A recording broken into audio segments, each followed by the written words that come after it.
Alright guys, we are on our second DBQ with Ms. Rikers and Mr. Fidel. So last time I went through this on my own and then I backtracked and recorded it. So I'm going to read through it with you this time and kind of talk out loud so you guys can see how I did it and use this as a reference for any assignments that you have posted. Although I do see you don't have to do an essay with this one, at least you can have it as a reference if you need it. So, I have my highlighter and a pen. I printed it out because it's always good to have on paper, and we'll go through this. What is the primary reason to study the Byzantines? So, for the Byzantine Empire. Alright, and this is a mosaic from the reign of Justinian circa 527 CE. So, overview. The Byzantine, and I hope I'm saying that right, I don't know if it's Byzantine, no, it's Byzantine Empire, and its capital city of Constantinople thrived for more than 1,000 years and helped shape the history of the modern world. This just sounds like it's important, so I'm highlighting it. I don't really know.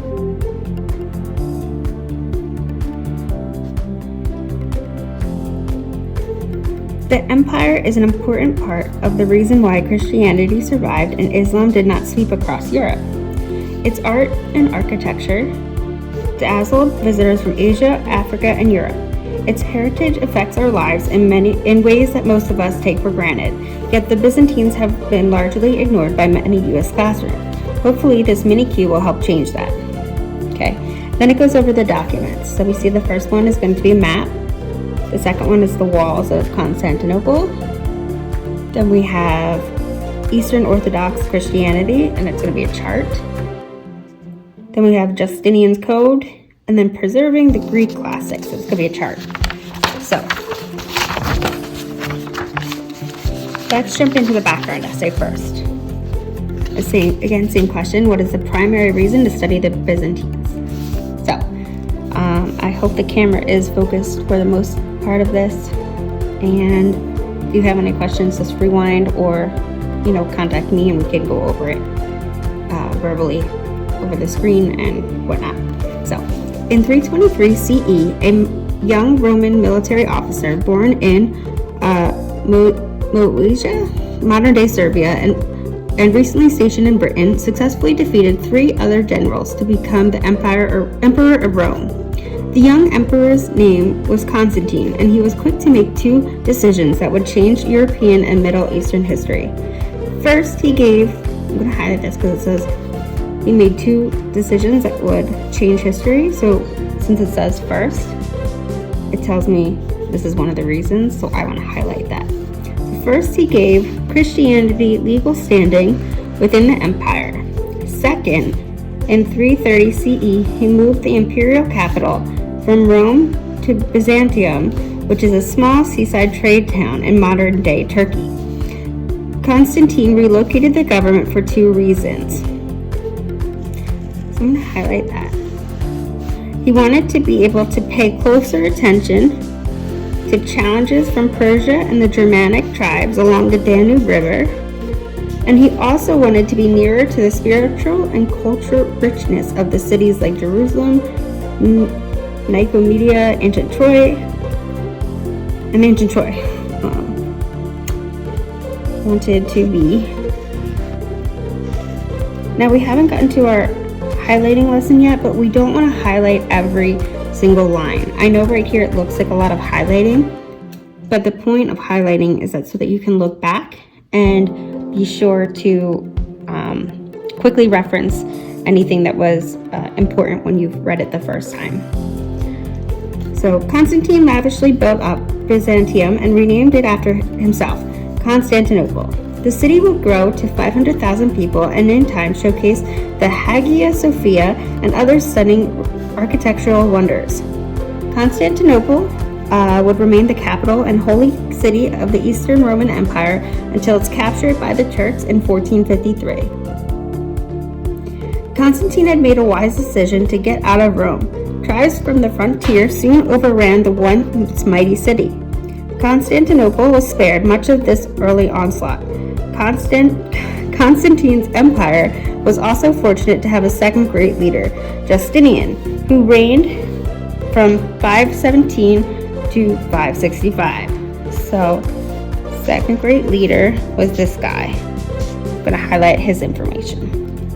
Known as the Emperor Who Never Sleeps, Google nickname, Justinian found time between his prayers, his study, and his rule to organize the writing of the Justinian Code, which is one of the features in this mini Q.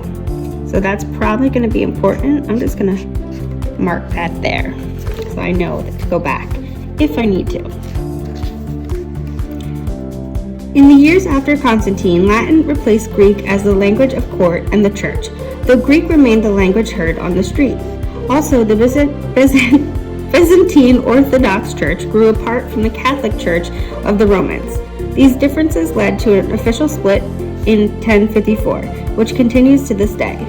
Throughout the 1,123-year history, the Byzantine I can't say this as I'm reading. That's just weird words. The Byzantine Empire expanded and collapsed much like an accordion. It grew early and then shrank.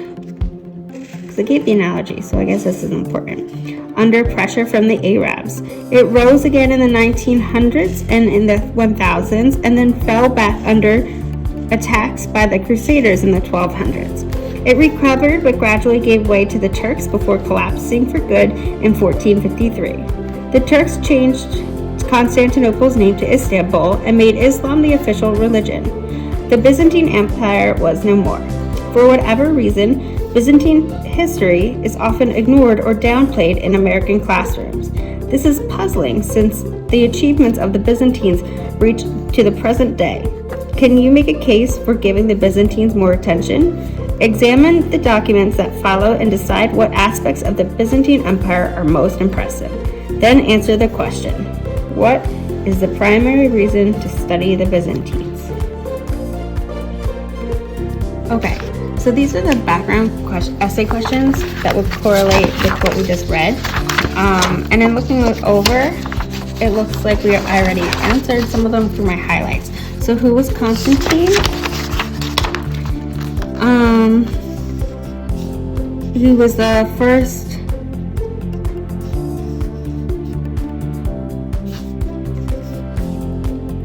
emperor of Rome.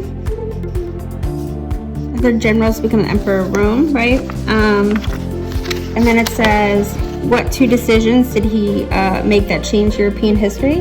So I had highlighted that. Remember I said that two decisions would make a change. So when they said first, they were indicating what that first decision would be. So I highlighted that. How many years was Constantinople the imperial capital of the Byzantine world? So that would be just doing the math and going through, and I believe it was until it fell in 1453. What was the primary language? That touched upon it on this side when we spoke about the religions, and it says here Greek, that says Latin replaced Greek, right? So highlight that. Why is Byzantine Empire compared to an accordion? Remember I said the accordion analogy was going to be important because it gives you that image. So, and I highlighted here and I said how it grew and then it shrank and then grew and then it shrank. So the accordion, I don't even know if you guys know what that looks like, but it's a musical instrument that literally you moved in and out like a square box with little, I'm trying to think of a way. Just Google accordion if you don't know what that is. I don't know how to describe it. When and why was the name Constantinople changed to Istanbul? In which modern country was this located? And that is in the last paragraph. And then define these terms. So you would take time to just go into Google and search these. Okay. I'm going to pause this, look these up, and I will type them or write the answers here for you. Okay. So I quickly looked these up and they are not the best handwriting, but imperial capital means a city that is the seat of empire. Constantinople is a city founded by Constantine the Great the Great as capital of the Eastern Roman Empire. Hagia Sophia is a grand mosque. Justinian was the ruler for Byzantine against Persia. And Crusaders are people who fought in the Crusades, but also a person who campaigns for political, social, or religious change. Again, these are familiar from reading the background essay, but in searching these on Google, they do correlate directly with that in different words. So we have a little timeline here that we see the Roman Emperor Constantine moves the capital. So I'm going to just highlight for quick reference. So we have moves capital, and then he replaces the old law code with a new one. He founds the religion. They attempt to capture it. The Byzantines defeat the Muslims, Arab siege. The Christian church splits into eastern and western halves. Crusaders take Constantinople and hold it. Bubonic plague reaches Europe. And Ottoman Turks capture Constantinople, ending the empire. So those are, again, just highlighting words. So if I wanted to be like, oh, what year? And I could be quickly reference, be like split into half, I can look for the year. Okay. All right, our first document. Document A. So the sources, a short history of Byzantium, vintage, 1998. Oh man, that's not vintage. It's offensive. I was 7. Map created from various sources. So the Byzantines withstood 5 years of siege by the Arabs. The hitherto considered irresistible, and in doing so, saved Western civilization. Had the Arabs captured Constantinople in the 7th century, all Europe and America might be Muslim today. So it's very small font here, but it says the Byzantines defeat Persians and Avars in 626. They defeat the Muslims and Arabs in 658 and defeat the Muslim Arabs in 718 again. So we have the code here that shows which areas are what. So with maps, sometimes there's when we look at it, there's only, like, depending on what type of learner you are, it may limit what you see initially, so the questions may help support you if you're not a visual learner who immediately takes this in. So we can look at it, we could see that the line marks the Byzantine Empire. We can see that that grayed out area is the Latin Christian world. We can see that the dark area is the Orthodox Christian world, and then the stripes is the Islamic world.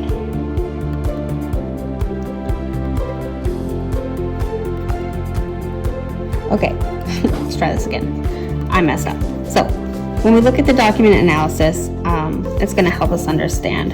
So again, we have here where it says the Byzantine Empire in 1050. So it says what religion dominated Western and Eastern Europe in 1050.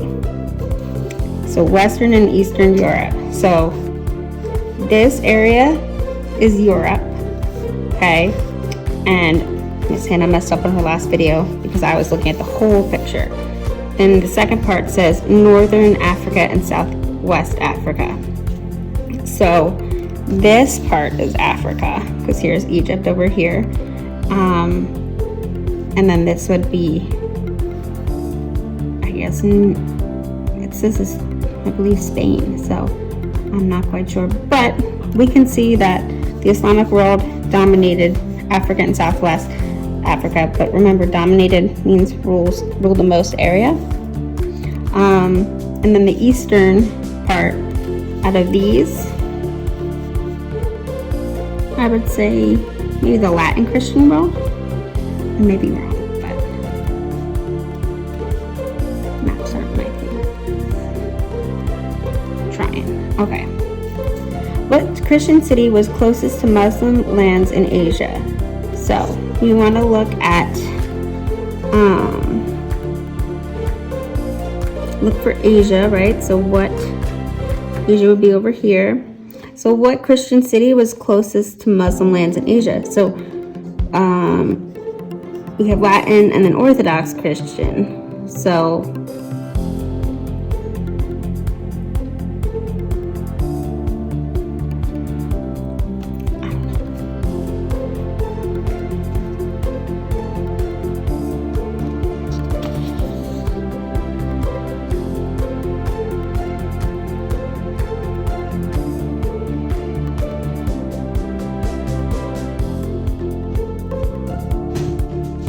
I'm going to come back to that because I'm not sure if we're supposed to look at a different map or if I'm just like not understanding.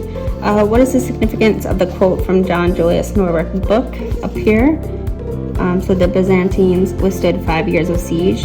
So 5 years of siege meaning that they were coming at the Byzantines for 5 years by the Arabs. So which they had considered were considered to be irresistible, or like you wouldn't have been able to hold these people back like they were. So when they did that, they saved Western civilization, because if these people defeated the Byzantines, right, potentially the Western civilization could have all been Muslim. So that would have been just understanding kind of the map in word form. Based on this document, why should we study the Byzantines? Well, right now we can at least understand from the quote that the Byzantines were strong, right? They were strong. Their defeats of Arabs saved Western civilization, and that just means that it's saving. It wasn't like, it's not like meaning one way or the other. It just means that it saved it into being what it is today. Had they lost, it would have been completely different. Western civilization. Okay, that's document A.